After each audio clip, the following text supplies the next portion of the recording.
Good morning, everybody.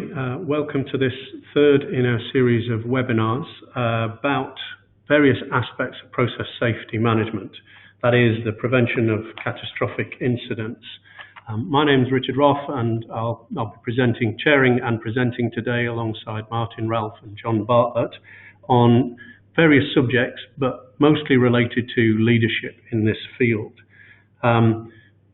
The subject really being about leadership where one has hazards that might be able to lead to catastrophic incidents.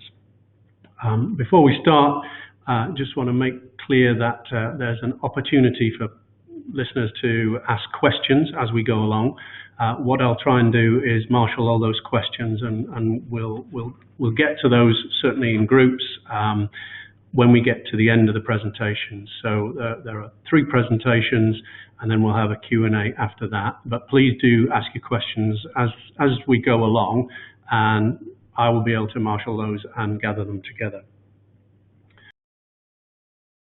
So the studies we're going to talk about today are the Herald of Free Enterprise, which is probably familiar to many of you listening, but the loss of a roll-on, roll-off ferry in 1987. I'm going to talk about an injury, a fatal injury at a UK brewery in 2016, and then a number of other incidents around the world in a third case study. What I should do is introduce myself a bit more fully before I start. So my name is Richard Roth. My day job is I'm Group Process Safety Director at Costain. Costain is an engineering and construction organisation in the UK. I'm Fellow of the Institution of Mechanical Engineers, but I have worked in a number of industries before winding up where I am today. I started my career in the chemical industry and spent a little time in steel making along the way. Alongside all of this, I'm chair of the UK Process Safety Management Competence Programme Board, which originally came out of the National Skills Academy for Process Industries. And a bit more recently, I've joined the Technical Advisory Committee for the Hazards Forum. You will see some links in my presentation as we go along to outside materials, other information. You should be able to see that, and I'll make sure I relate to that later on. But you can't link from those from the presentation slides, but there is some information available. I'll come back to it a little bit later. So, in thinking about the Herald of Free Enterprise, the loss of this vessel, okay, it's nearly 35 years ago, but it is worth revisiting for the lessons that we can draw from a leadership perspective. So, a bit of history. Herald was a roll-on, roll-off ferry. It entered service in May 1980 and was one of 3 class vessels, so the Spirit class they were called, one of them being the Spirit of Free Enterprise, the second being the Pride, and the third being the Herald, but they were all essentially identical. The route that it was working in the English Channel / North Sea was Dover in the UK to Zeebrugge in Belgium. The casualty, the loss of the vessel, was that the vessel capsized within only a few minutes of leaving Zeebrugge, and 193 people were killed, and so that includes passengers and crew, some passengers and crew. The vessel eventually came to rest on a sandbar on its beam ends, so those people with any kind of maritime background will recognise what that means, but essentially on its side, 90 degrees to where it should be. I'm not going to go into the technical details of the vessel other than in a small way, because what I want to try and draw out are the lessons, organisational lessons for leaders. So you can see in this image how the vessel ended up. But the basics are that the Herald left port in Zeebrugge with its inner and outer bow doors open. So those are the doors that would normally load the cargo and the vehicles on. Herald was trimmed at the head, so I'll come back to what that means in a second, but in essence the bow was lower in the water than the stern, and the investigation report concluded that the Herald was probably overloaded. It did only conclude probably, but there are some reasons to think that that was the case. The basics of the technical aspects of what happened was that the Herald accelerated as it left port and passed the outer mole, and vessels, as they speed up, will squat in the water. So in essence, especially in shallower water, you have a reverse lift type of situation going on, where fluid is forced under the vessel at a higher speed, and anyone who can still remember their Bernoulli equation from many years ago will understand that creates suction and the vessel squats, draws more depth.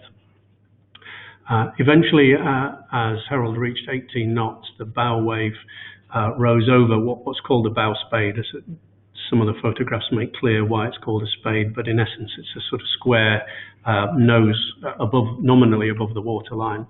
But as the bow wave rose above the spade, eventually that led to a huge amount of water entering the vehicle deck, and a free surface effect, in essence water sloshing from side to side within the vessel, first caused it to list and then rapidly to capsize. Those people with maritime experience will understand free surface effects, but in essence the capsize was something like 90 seconds following the large ingress of water. So a very rapid process.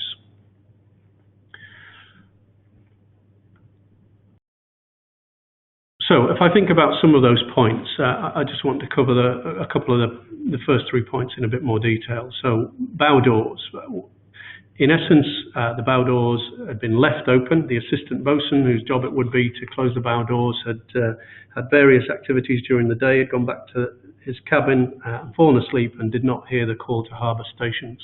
So he had not closed the doors. No one else had closed the doors. Others who had seen the doors open stated it wasn't their duty, and others still further, the deck officer in particular, was not able to check that the doors were closed because he wasn't there. He'd had to leave the car deck in order to get to harbour station, which in that case was on the bridge. So there was quite some pressure to leave in a timely manner, if not early, and therefore the job of being in two places at once was quite difficult. Further to that, there's no indication on the bridge of whether the doors are closed and locked, and it's not possible to see them because of the nature of the doors. So the doors are not a large visor that opens upwards and would be obvious to those on the bridge, but the doors opened outwards and sideways and wrapped around. Therefore, okay, so I've got some problem with sound. Hopefully it's just for one or two, but I'll see how we go.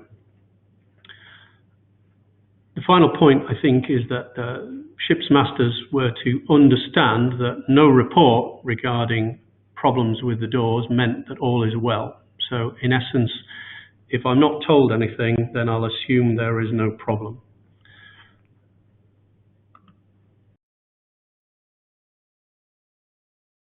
Further stuff that's worth noting about the bow doors. There had been events in this class where doors had been left open and the vessels had put to sea in the past. So several years before, the Pride of Fee Enterprise had sailed from Dover with bow and stern doors open, in fact, and it had been the same reason that the assistant bosun who should have closed those doors had fallen asleep and not heard the harbour station's call. Ship's masters had repeatedly requested indication on the bridge across the fleet as to whether the doors were open, and we'll come back to that when I talk about some of the lessons. The deck officers' roles were described for a different route, and that different route would nominally have had a number more officers involved, so the ability to do several jobs at once was limited in the instance of the Dover to Zeebrugge route. So it's kind of important to think about organisations and job roles with potentially conflicting requirements. In this instance, kind of trying to be in two places at once. And of course, as I mentioned, negative reporting is relied upon despite the safety critical nature of getting the doors closed. So the second point of my three is around vessel being trimmed at the head. Now, the vessels had been designed for the Dover to Calais route, where several levels of loading ramps are available, so several decks can be loaded with vehicles at the same time. At Zeebrugge, there's only a single ramp, and at certain tide states, it was almost impossible to get to the upper vehicle deck. So vessels would come in with extra ballast in their forward tanks, trimmed at the head, so nose down or bow down, so that they could actually get the ramp in the fixed facilities at the port to match up with the vessel. And so on top of that, with a great deal of pressure to leave in a timely manner, vessels would also put to sea still trimmed at the head, because taking the ballast out of the forward tanks generally took up to 2 hours. So this wasn't a thing that we could wait for before we left. So final point about overloading. The Court of Inquiry concluded that the vessel was probably overloaded, and part of the reason for that is that it was possible to do some full-scale trials with sister ship Pride in order to see how it performed in certain circumstances.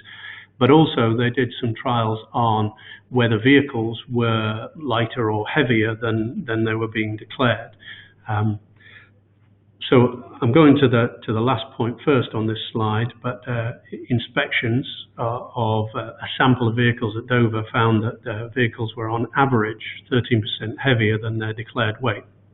Now at this time, allowable vehicle weights on the roads in the UK were different from continental Europe, heavier in Europe than they were in the UK, since been harmonised, but the point was there would have been some incentive for vehicles coming into the UK potentially to underdeclare weight, and even vehicles leaving the UK that were going to spend only a short time in the UK before making a longer trip in Europe also to underdeclare weight.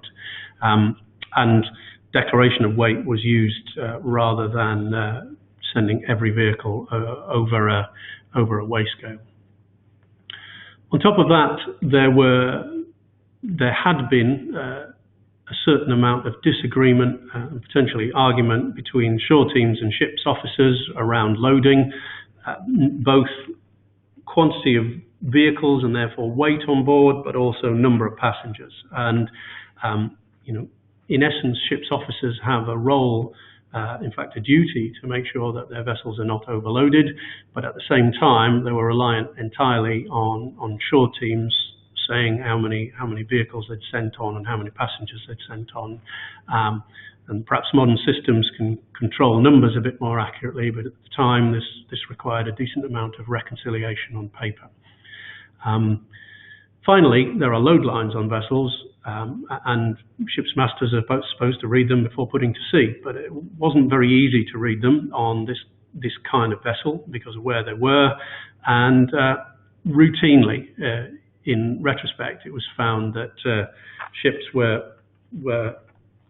being stated as having a draft that was probably fictitious, and by which I mean that vessels were often described by the masters as putting to sea on an even keel, in essence. So no difference port to starboard and no difference front to back, and that, in retrospect, when those logs were looked at, would have been very unlikely, and there's a possibility that might have been found.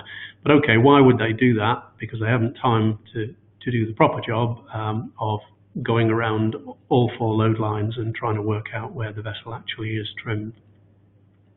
Now, the disagreements between shore and ship teams and also issues around logs were not properly resolved. Communication problems existed between maritime and shore teams right up to board level. Okay, final point. There was a court of inquiry, which it is worth noting, I think, occurred in the same year as the incident. Within about 6 months it reported, which I would certainly contrast with modern day public investigations, which seem to drag on for years, if not decades. But the report was published, identified a lot of organizational issues, and therefore we want to talk about leadership. A disease of sloppiness was identified by the justice that was leading that. There were recommendations for the company, for the industry and the regulator, and as I said before, some full-scale research.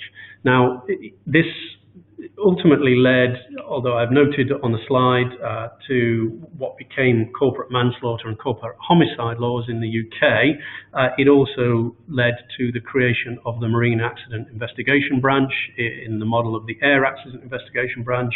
It also led to a charitable organisation called Disaster Action being set up alongside an important aviation incident from the same era, and there are links to that.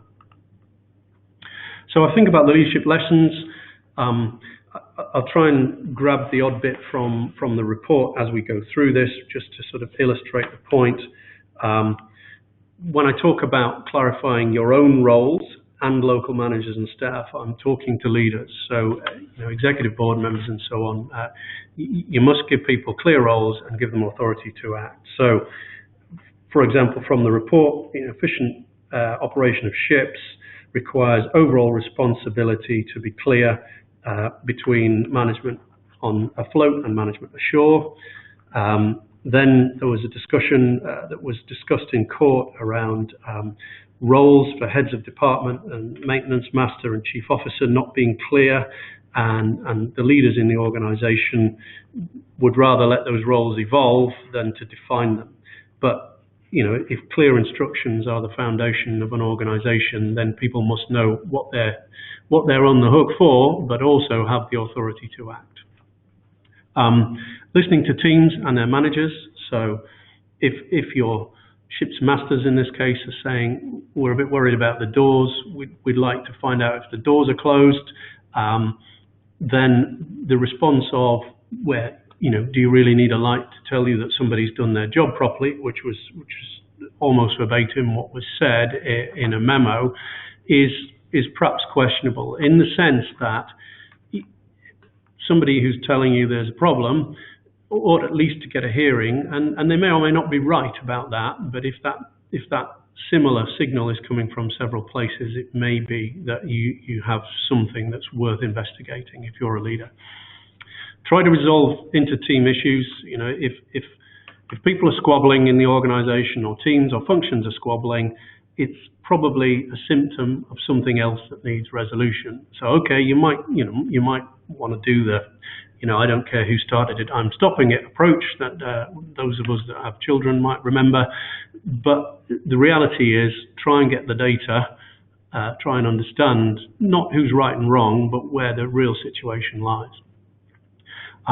Maintain an open culture for potential incident reporting. So, if we have had an incident that didn't lead to loss, then actually, if we make it difficult to report such things, we won't hear about them, and we won't hear about them in time to fix them. Avoid lagging indicators.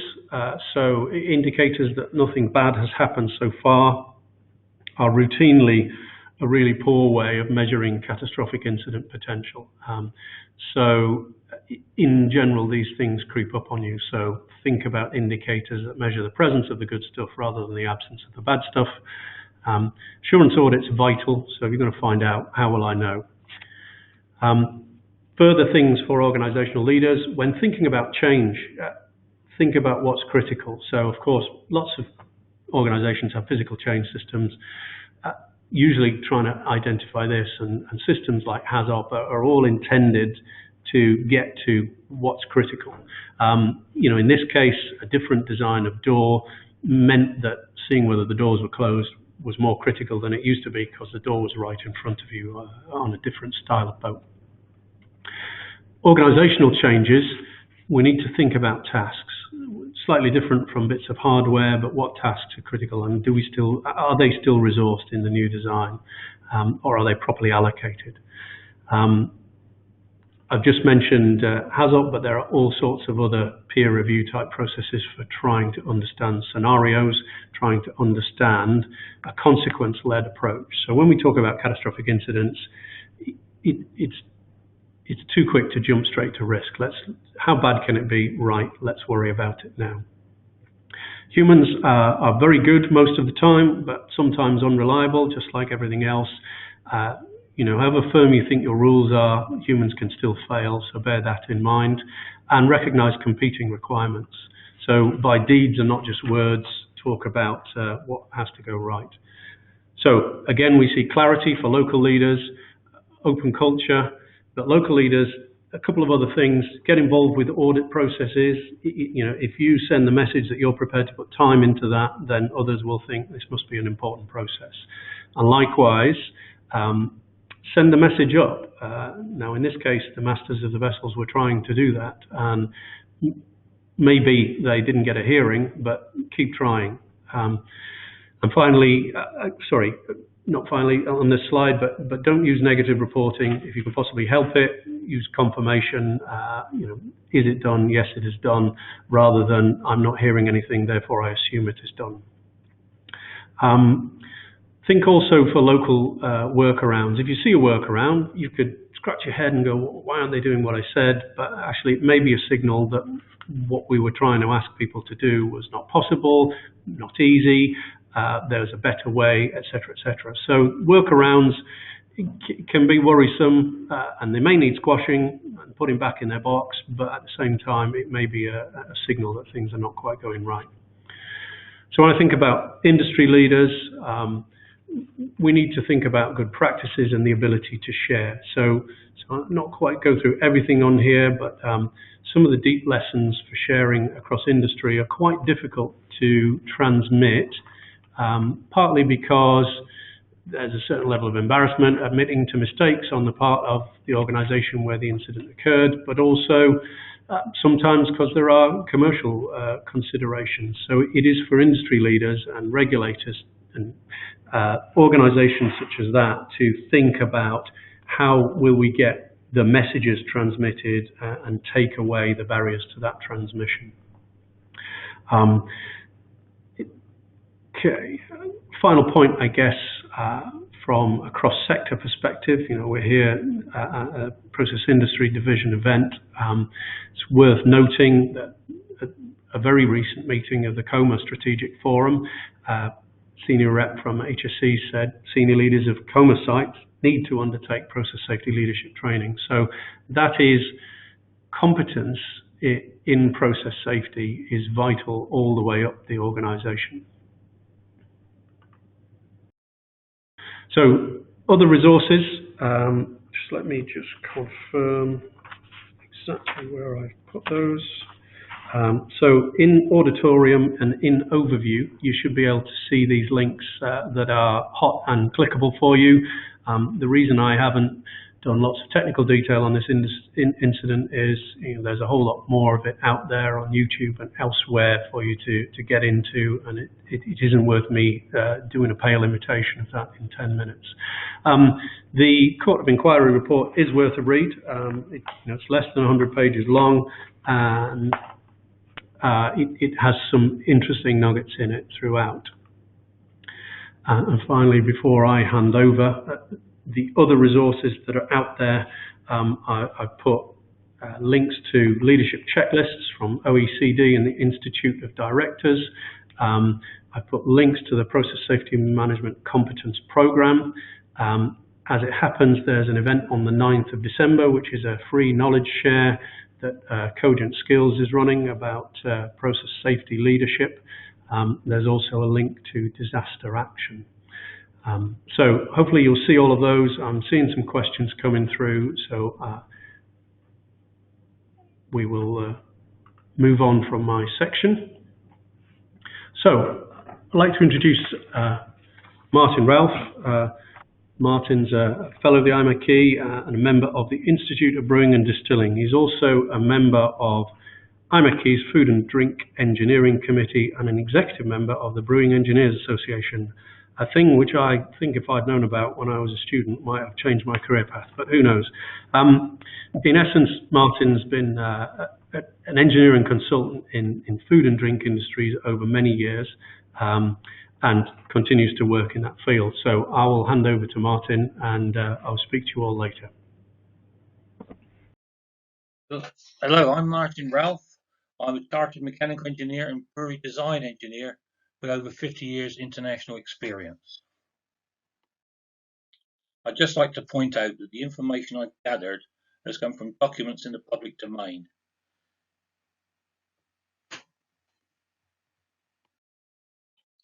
If you had visited the site on November 2016, almost exactly 5 years ago, this is what you would have seen.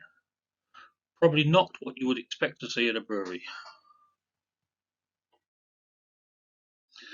At the Carlsberg Brewery in Northampton, a major ammonia leak almost instantly killed a subcontract engineer. The deceased engineer, a 45-year-old married man with 2 young children, was working as part of a team tasked with removing a dormant refrigeration compressor from the site.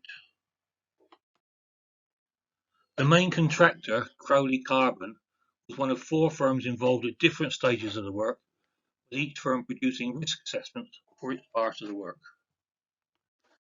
This is a view of a typical refrigeration area, what we call an engine room, but it's not the one at Carlsberg. The main contractor had responsibility for overseeing the removal of the compressor unit. They had also been contracted to check the isolation job, which had been carried out 2 years before, when the refrigeration compressor was taken out of service. The compressor unit had not been used since that day in 2014. While the engineer was assisting with the shifting work, a high-pressure escape of gas occurred. A closed valve that should have isolated the ammonia pipe failed. 3 co-workers managed to escape, but the engineer died at the scene.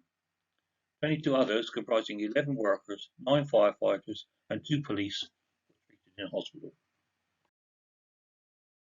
At the coroner's hearing, a senior Carlsberg engineer agreed with the court that one risk assessment was clearly inadequate, as it did not mention hazards relating to spills or emissions, including that of ammonia. At the time of the incident, the compressor was isolated from the high-pressure ammonia system on the discharge side using a single proved isolation. The Carlsberg engineering manager admitted that relying on a single valve wasn't fit for purpose, and a second valve could easily have been closed too before leaving the pipe empty. He was asked if the company should have assessed the standard of isolation themselves before letting any contractors anywhere near. The answer: yes, but we were relying on the refrigeration expertise of Crowley Carbon. The next question was, and do you agree that because nobody at Carlsberg did that, the engineer died? The answer was again, yes. An external health and safety consultant employed by Carlsberg stated that her risk assessment for the 2016 works had not been signed off by the Carlsberg project manager. However, the inquest also heard that this risk assessment did not reference any risk of ammonia. As per normal practice, the risk assessments were then to be analysed and signed off with Carlsberg issuing work permits to contractors and subcontractors. The barrister representing Crowley Carbon said that the work permits issued were deficient. The Carlsberg engineer confirmed that minor works had taken place in 2014 without incident, but he admitted a risk assessment had not been carried out for those works. The inquest heard that the 2014 work permit was used to authorise Crowley Carbon to work on site in 2016, including allowing its engineers to check for ammonia in the system, but a new permit to work should have been issued.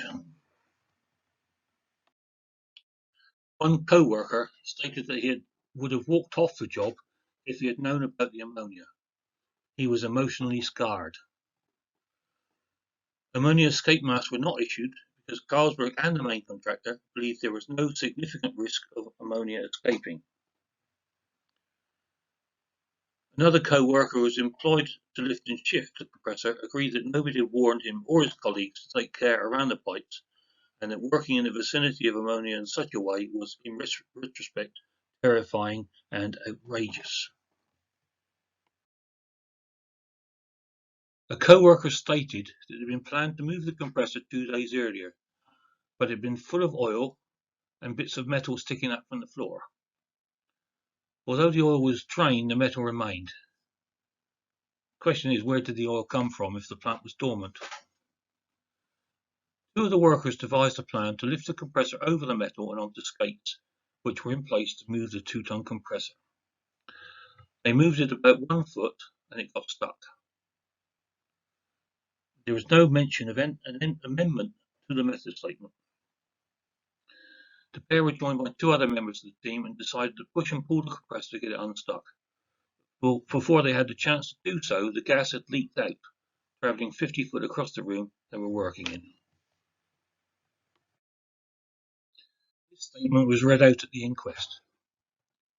When the incident was reported to the Carlsberg control room, the staff were very nonchalant. One worker sat there with his hands behind his head. People were just making flippant comments and were disinterested. This, I'm sure, left a negative impression on the jury. However, what it says to me is that maybe the Carlsberg control staff had no idea what was going on, what the work involved, and what the risks were. In March 2017, 4 months after the accident, but before the inquest, the Health and Safety Executive issued Carlsberg with an improvement notice relating to the company not having made a suitable and sufficient assessment of the risks of health and safety of persons from the use of dangerous refrigerant gases, namely anhydrous ammonia. They used the following Health and Safety at Work Act clauses for their case. Carlsberg did not meet the date for the resolution, but stated it was cooperating fully with the HSE to establish the cause of the ammonia leak. Here is a bit more detail of the various acts and regulations that the HSE used to prosecute Carlsberg.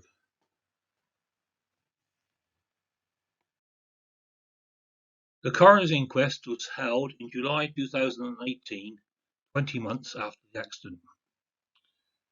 It returned a verdict of accidental death. Death was caused by the inhalation of ammonia having been exposed to a sudden release of gas.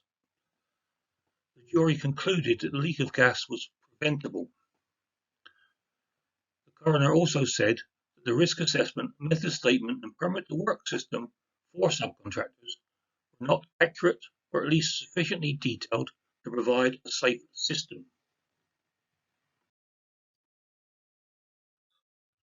The coroner expressed the following concerns. The isolation for the 2014 work was still in place and does not appear to have been updated or reviewed in the intervening period. There does not appear to have been any formal review of the appropriate isolation work in November 2016 to be performed safely. Carlsberg had contracted the work to Crowley Carbon, who employs specialist refrigeration engineers. The evidence at the inquest suggested that Crowley Carbon and Carlsberg were each relying on the other to ensure that the compressor was fully isolated. The permit to work issued by Carlsberg made reference to the 2014 permit to work isolation, was completed incorrectly, and made no reference to hazardous substances. Relying on the isolation from previous work on the compressor appears to have caused confusion as to the safe level of isolation necessary for work of a different nature years later. In January 2020, more than 3 years after the accident, the Health and Safety Executive decided to prosecute Carlsberg and its main contractor. Carlsberg faced charges under the Health and Safety at Work Act and the Management of Health and Safety at Work regulations. Crowley Carbon, on the other hand, faced charges under the Health and Safety at Work Act. The subcontractors were not charged by the HSE. Here is an image of Birmingham Magistrates Court, designed, I'm sure, to put fear into everyone who enters. At this court, on the 13th of March 2020, 40 months after the accident, Carlsberg pleaded guilty to all charges issued by the HSE. The district judge stated this is obviously a tragic situation. Ultimately, it needs the most senior type of judge to deal with it. The company will be sentenced at a later date. So far, I've been unable to find any information relating to the Crowley Carbon court appearance, and that no information has been located as to the sentences handed down. It's worth noting that the first COVID lockdown started on the 23rd of March 2020, 10 days after the court case.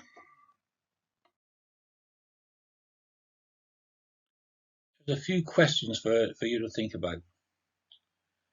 What do you expect from a leader, and how would he have managed these works? Who should have been the leader, taking responsibility for the works overall? Should it have been a Carlsberg engineer or the main contractor? Can the owner transfer his responsibilities to a third party? Should Carlsberg have taken responsibility for checking the isolation works as recommended by the coroner's inquest? There appears to be a confusion and no one checked the 2014 isolation. Could the original 2014 permit to work be considered suitable for works in 2016? Why did everyone involved ignore or underestimate the ammonia risk? Were they unaware of the problem? It's flammable, corrosive, and can suffocate. Very nasty stuff.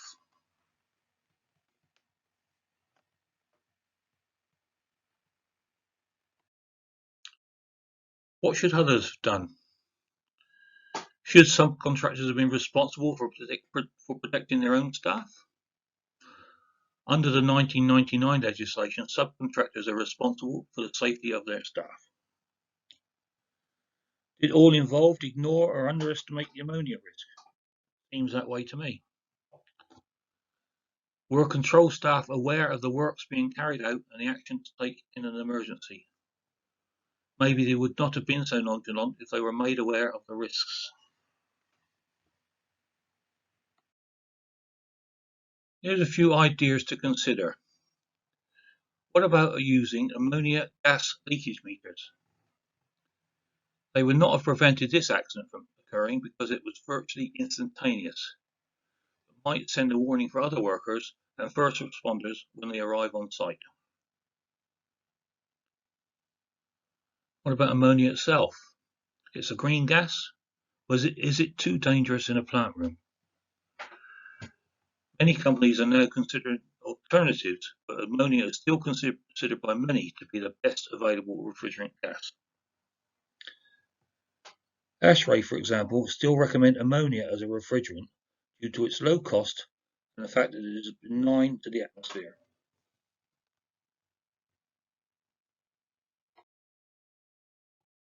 Thank you for your interest. Thank you for that input. We will come back. There's some questions came in during that presentation, all for listeners. I have seen those and I've tried to group those up, so we'll ask Martin those in a short while. But before that, just want to introduce John Bartlett. John is also a fellow and has worked across a number of industries, chemical, nuclear, naval industries, but as both designer, project manager and as regulator. So a great deal of experience to bring to bear on this. So John, if you're ready, please take over and away you go. Good morning, Richard. Thank you very much, and good morning, everybody. I'm John Bartlett, and I'm a consultant. After 40 years or more in several process industries, from ICI to MOD to atomic energy, to finally HSE and regulation. In this world, engineering with capital can provide problems and opportunities, and we, the engineers and technologies, can and do provide solutions.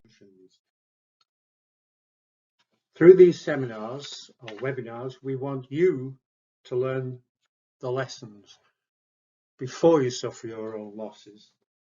Why? Because you are the current and the future leaders.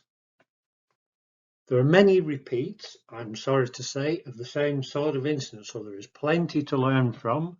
For example, prior to the Beirut explosion, I found that there were 25 other fertilizer explosions.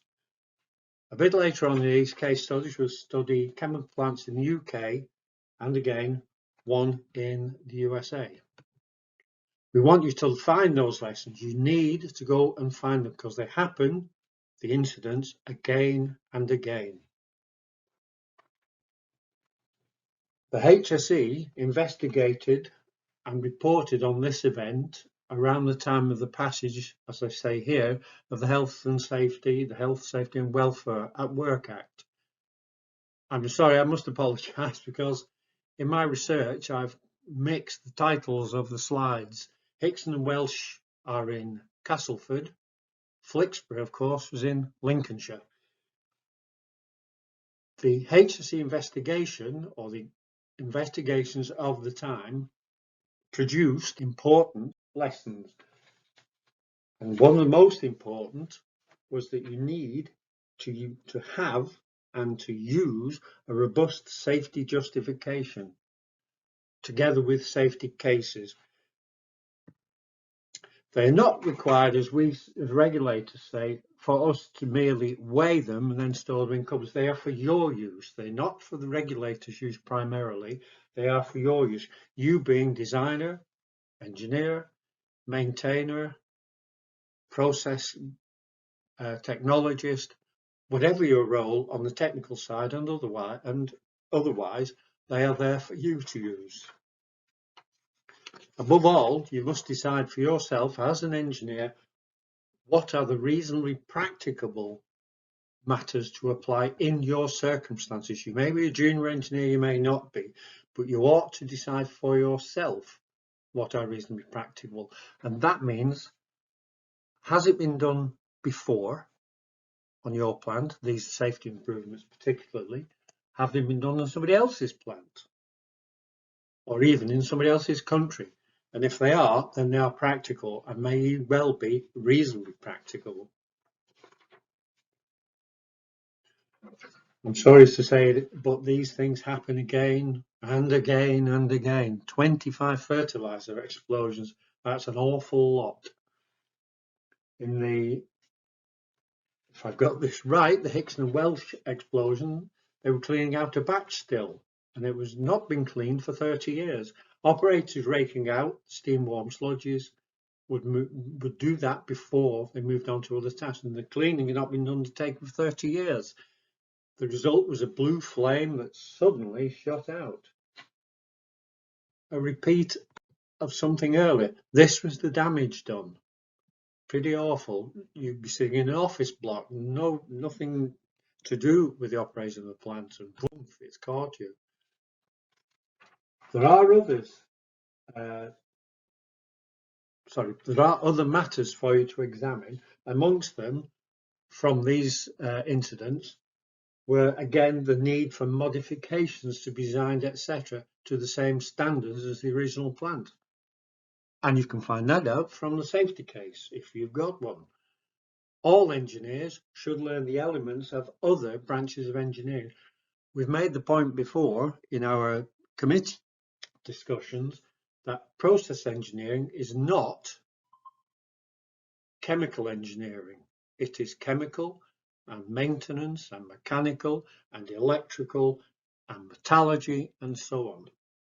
It is not just for chemical engineers. Now to move to a different place, something quite different, but again, fatal incidents on otherwise chemical process plants. This is well reported by the Chemical Safety and Hazard Investigation Board in America.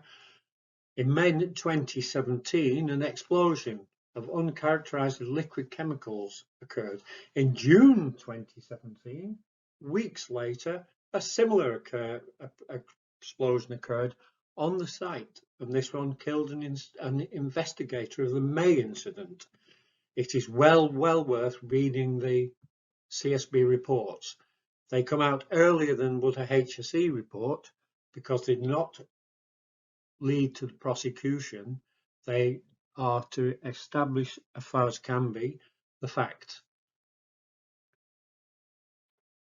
CSB found that MMR, the metals recovery people, lacked completely an effective safety management system. Further, they lacked a formal hazard process. You will be thinking that these are standard things that we do. Not necessarily. Some people believe that their plant is not particularly hazardous. It certainly isn't a high hazard, as say a nuclear plant would be, or a reprocessing plant would be at an oil refinery, but they're still capable of providing fatal incidents. This looks like quite a simple kit. Simple, but it kills people. Not exactly what you think of as a complicated chemical processing plant, but nevertheless, this was process engineering that went wrong. When you look for them, you will find that there are many, many incidents, not only in your industry or in your company, but also in your sector, your manufacturers, your design houses. You do not have to be an operator to make a boo-boo of chemical process engineering or process safety. You can be any one of those roles and get something wrong. If you don't look for them, you will never find out. So your first action is to look for these things. Your site might be seen by you or others as a minor hazard compared with, say, an oil and gas facility. Fairly recently, and not far from the northwest, was the Bosley Wold Mill site. And this is how it looked after the explosion that killed 4 people. The exact cause is not known, but reports and investigations have been carried out and completed. Well worth following up. So which lessons should you learn? For a start, have you done all that is reasonably practicable? Very important. This is the alert principle and will appear in law. Have you looked at the regs and checked on the guidance? Because guidance forms, again, part of the law. If you haven't, that's a bad mark against you should there be an incident. So with all of this information, as well as your own practical experience of your own facilities and plants, whatever your role, you should then be well able, well capable, and to some extent qualified and experienced to learn and to lead to better safety and better designs and better plants. It's an exciting world, is engineering. Engineering is just the place to be both scientific and practical. Look wider. That's what we're asking you to do.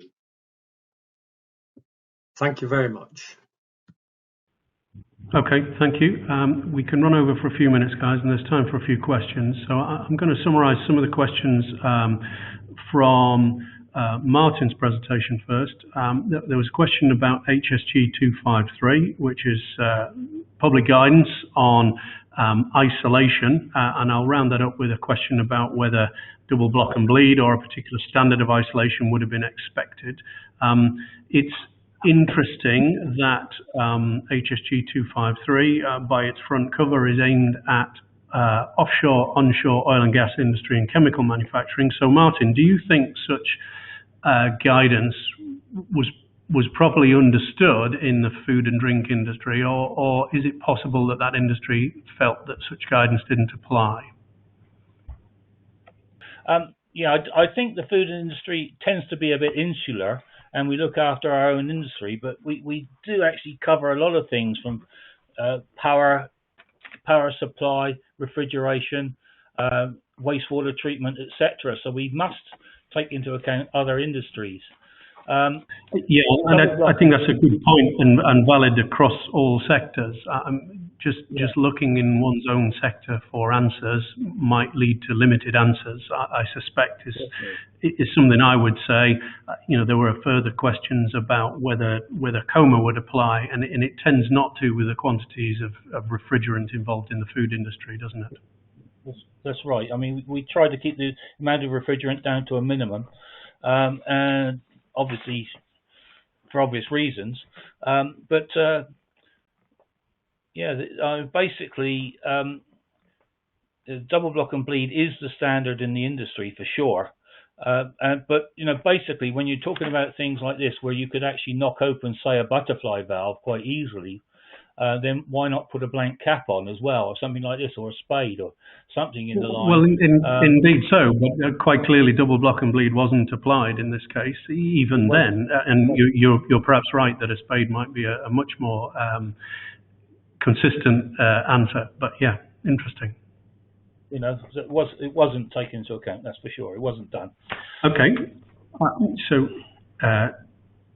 Good stuff. Thanks for those questions. Other questions for you, Martin, were around what were the brewing company's safety stats like up until that point or around that point in time? Did they have low numbers of incidents? Are you aware of that? I'm aware that, as far as refrigeration, ammonia is concerned, very, very low. Very, very low instance of accidents. We've had a few refrigerants vented to atmosphere, so you're talking about ecological, but not so much hazardous to health. It's very, very rare. CO2, on the other hand, is much more common. Deaths from CO2, especially in other parts of the world, very, very common. But well, indeed, and one might, Martin, one might infer then that release of noxious substance, one way or another, is an issue that might translate across different gases. But I think what's interesting is, and it relates to one of my points, is if you just look at the lagging indicators of what hasn't happened in the past, that doesn't really give us much information about what might happen in the future. Right. Okay, thank you for that. So a couple of other points, one more to note in terms of potential other sources of information. The Special Interest Group of Safety and Loss Prevention for the IMechE has free to download summaries of various things, and there's a thing called Loss Prevention Bulletin, so any of you involved or can get hold of that, that's another source of information and lessons. A couple of questions, I think, for me. One is around the reactive nature of the marine industry at the time of Herald, and yes, I think that's correct, that the industry was very reactive, and then there was an amendment to the Safety of Life at Sea, which is international guidance and regulation after that. Probably the industry is less reactive now. I'm less familiar with it in terms of the modern day, although I would counteract that by saying that kind of smaller vessels, commercial fishing and so on, is still an area that the various marine regulators around the world find difficult to manage. Question came in about, how many times do you bang on the table in reporting an incident? And I think it's a good question. After a while, if nobody's listening to you, what do you do next? And I don't know that it's a question I can answer, but the questioner was saying that they have experience of it ending badly for the reporter, and so this is the problem of shooting the messenger who's bringing bad news to a given organisation. It's something that leaders should counteract and should be open to recognising that is what they might be doing, and that's about all I can say on that, because it's a very difficult thing to kind of respond to directly. I hope that makes some sense. Can I just mention something there? Can I just mention something? Whistleblowing is now accepted, and this is really like whistleblowing. You really must. You must make your voice heard. You must. If you see and I guess that's the need for professionalism, absolutely, as John has put it towards the end. So there are. Let me just check. There's a question. I've got one on my screen here. I've got a question on my screen from Bernard Schrader, basically asking how was access to rooms with a potential for ammonia release controlled? Shall I answer that one? We have literally no time left, unfortunately, because the system needs to be used for a different event. So thank you all for listening. I hope you've taken some things from it. I hope the materials that there are links to available will be useful to you. There will be a future event, and the future event will be on the 2nd of March. We're going to think about assurance and finding out how things are going in that event. So I hope you can join us then. Any offers of help for items of presentation will also be gladly received. So thanks all for listening, and we will see you on a future occasion.